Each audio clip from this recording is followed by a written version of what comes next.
We've talked a lot about Max Verstappen's short corners on this channel. Well, not only Max, but also, in my opinion, Lewis Hamilton and Charles Leclerc, almost up there. Very different drivers in other ways, but in terms of their technique, they're right in sync with what Max is doing. And Max, in turn, is right in sync with what we've seen from some of the other great drivers from the past. Many of you out there try to compare the great drivers of today with the great drivers from other eras and try to come up with the GOAT, the greatest of all time. But in my opinion, it's got to be a boring one, and that is that it's very difficult to compare drivers from different eras purely because of safety, the number of races they do, the types of cars they're driving, the circuits they're on. Impossible to compare, and the technology as well, of course. So we won't go down that path. What we will do is say that at the moment, in 2023, Max Verstappen, in my opinion, is the epitome of the art of how to drive a Grand Prix car absolutely on the physical limit. By which I mean, and I'm going to have to refer back now to the comments I made in a previous couple of videos about the friction circle or the traction ellipse, if you want to take a 3D cut of it and you want to bring in aerodynamics as well. But we try to keep it as simple as possible. And let's just revise what we were saying about that, and I will expand by showing how I believe Max Verstappen has changed the shape of what he does within the friction circle. Okay, so let's just have a look at where we're at again. We can draw a circle and we can have an axis.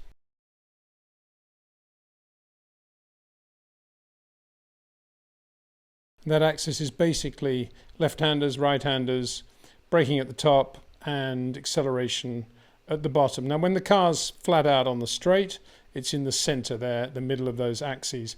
And I'm drawing now what I think Checo Perez does. He basically brakes in a straight line up to the edge of the friction circle and then comes out of the brakes, tries to get the car cornering as quickly as possible. A little bit of turning in on the brakes perhaps, but there you can see he's getting out to maximum lateral G there, and now he's accelerating back. It's quite easy to accelerate back, and he's very, very good at that, back to maximum acceleration again.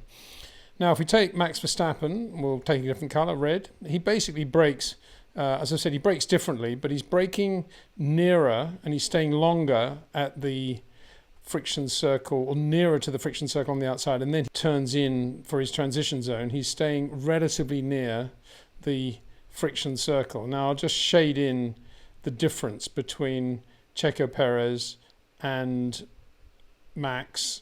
You can see how much nearer generally to the outside of the friction circle Max is with the style that he has. Now this is just my observations, how I think it would translate into an application within the friction circle. And as a reminder about the friction circle concept, it's not a fixed thing. The friction circle of a Red Bull RB19 is by definition going to be bigger than the friction circle of a Ferrari or an Aston Martin or a Mercedes or probably even a McLaren, even though McLaren was super quick at Silverstone. It's a way of representing the performance of the car and how the driver, within that limitation of maximizing the performance of the tires, which is the circumference of the circle, can do that with different ways of braking and acceleration. And Max is staying nearer, in my opinion, to the outside of the friction circle because of the way he drives.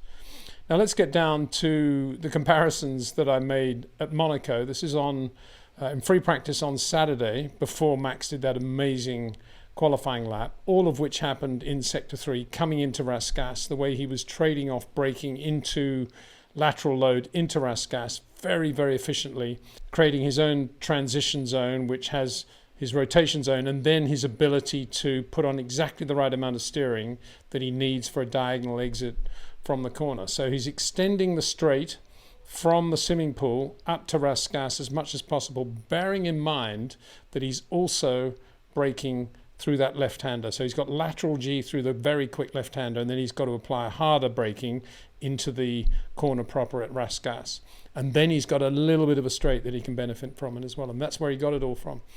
Whether we like it or not, and whether we can even believe it or not, that is where Max was able to show exactly how different he is from most of the drivers out there, particularly from his teammates. This is free practice, but this is an area that you'll never normally see photographers for obvious reasons. Look at the bars of the balcony in front of me, and it's not a great pic. I suppose from a Pirelli point of view, it's not bad. Indeed, the Pirelli photographer was getting quite a lot of shots from there, but not that exact angle.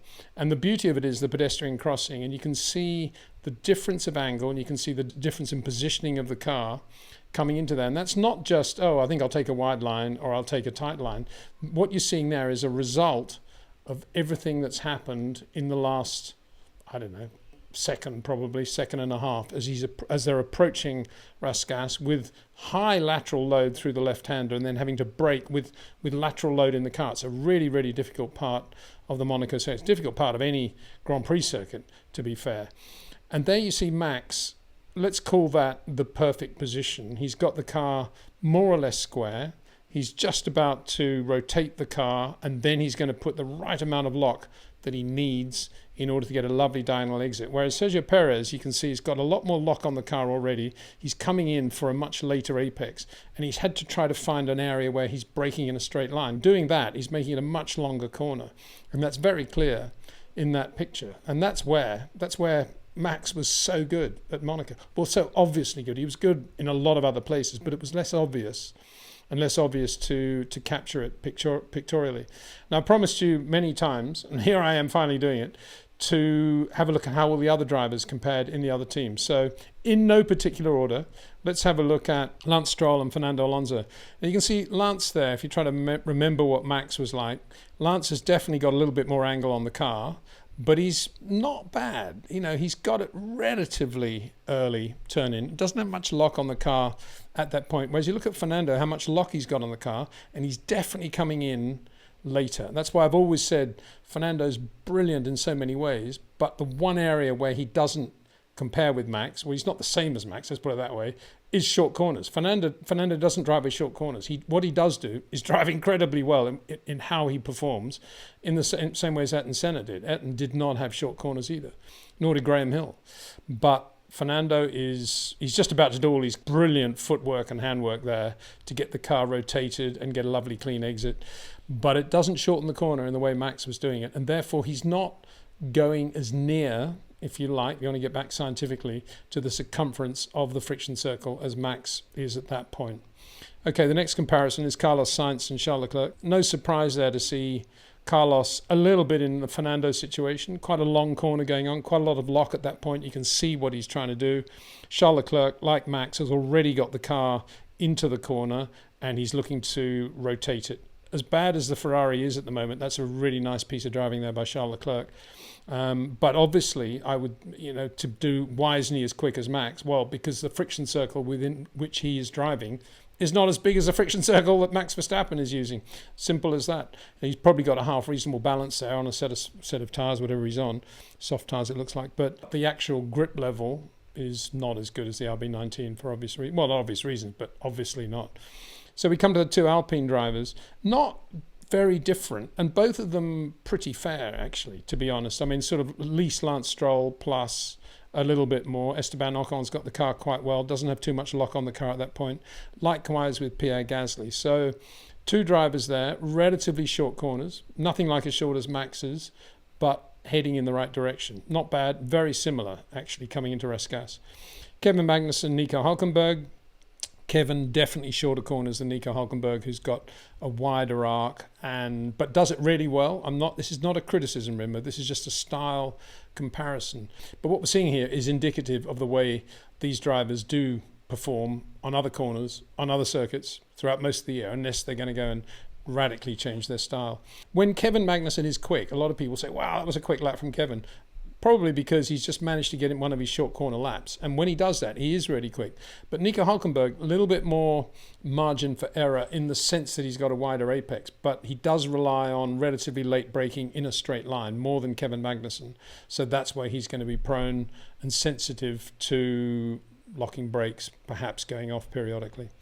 That's always going to be the problem with a long corner driver, that the way they get their pace is to brake absolutely as late as they can, more or less in a straight line.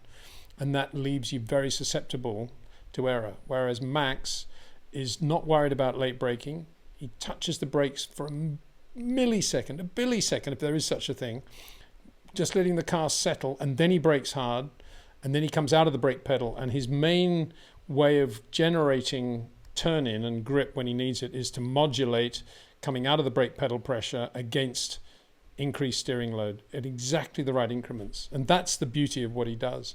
And that doesn't actually leave as much margin for error as braking as late as you possibly can in a straight line, because he's got the car sitting relatively square, basically with all four tyres sitting on the road, which gives him much more feel. Lando Norris, Oscar Piastri. I've been going on about Piastri and being relatively short-cornered compared with Lando. And there you see Lando's kind of in the Carlos Sainz area, but better in other areas, more fluid, definitely takes things to a finer margin as well and gets away with it. But you can see that. I keep saying, this is the problem that Lando is going to have with Oscar. Oscar definitely has shorter corners. He's about where I would say Ocon and Gasly are at the moment, which is not bad for a rookie in Formula One. But Lando, yeah, great, lovely to watch, but long corners. I've been saying it from the start of his Formula One career. Lewis Hamilton, George Russell. This to me was the biggest surprise, because I've always gone on about Lewis being a short corner driver, and he is a short corner driver. But in my opinion, ever since he's had real problems trying to get the Mercedes to work, he's actually increased the length of his corners and his turn-in points, and he's trying to get the front tyres to do more. He's trying to really work that car. George, very neat, actually, shorter corners there than Lando Norris, looking very good. I'm not in any way worried about Lewis, because I think he knows what he's doing. He's just showing the scope of his ability as well, much as Max did. What Lewis is doing there is about what Max was doing in qualifying in Barcelona. That's how long he was making the corners in Barcelona. And that's how I think Lewis has got that car to work. And he's reasonably competitive now against George. Well, he's actually been quicker, generally speaking, over the last 3 or 4 races since the 14B came out. And that's what he's doing. I mean, normally in previous years, with a car with really high level of grip and balance, he would be at least one pedestrian crossing mark to the left of that. Nick de Vries, sadly now being replaced by Daniel Ricciardo. Sadly for him. I can only guess where Daniel would be, but Nick de Vries quite tight into that corner. Quite a nice approach to that corner to Rascasse, showing that he's actually got the right technical ability to his talent, and that's probably the reason he's able to go as well as he did initially at Monza last year. Of course, he's struggled in a lot of other areas, and that's another story. But you can see there, generally speaking, Yuki Tsunoda, fairly wide, late, long corners as well. No surprise there. That's the way he drives. He's very, very late breaker, very good at late braking. Hasn't made a lot of mistakes recently, but he's always on the edge, and he's always going to be prone to that. Whereas Nick de Vries has a slightly better sweet spot. Where Nick's been suffering is when he's got other cars around him, in my view, and Trackcraft. Alex Albon and Logan Sargent. Alex, supple, energized, seamless transitions. The only thing is, you can see clearly there, relatively long corners. He's not extending the straight coming in, perhaps as long as he could, and he's certainly not extending the exit straight as well to give him a quicker exit. But everything he does mid-corner is really nice to watch. It's just at this long corner. Logan Sargent actually appears to be heading for a shorter corner. Looks to be, you can see there what he's trying to do at any rate. And not bad. No surprise that he's actually looked half reasonable, more than half reasonable in recent races, because he does try to create short corners. Long way to go yet. I'm not saying that in a condescending way, but he is a rookie and the Williams is a difficult car. But you can see there that he's definitely trying to shorten the corners. Interesting comparison. Finally, the two Alpha drivers, Valtteri Bottas, definitely shorter corners than Zhou Guanyu Zhou.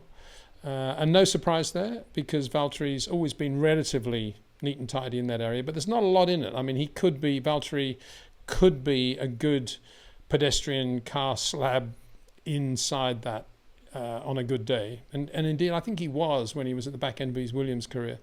But and then Mercedes as well with Lewis, but recently, a little bit sloppy. Is that the right word? He's just leaving more margin, probably because that car's really difficult to drive in terms of balance and grip level, and he just sort of wants to see what's there before he really gets on the power.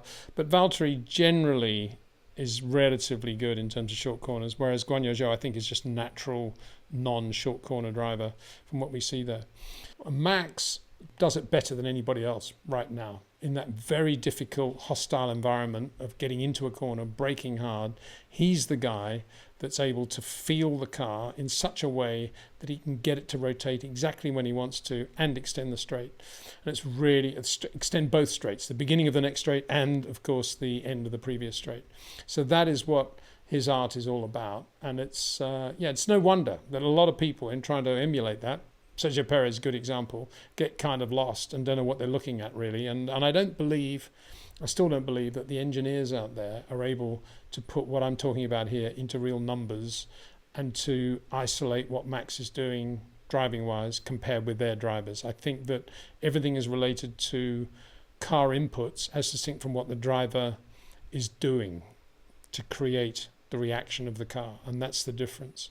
And that's why it's there's a little bit of a black art there, but that's why it's so wonderful to watch Max painting the pictures he does.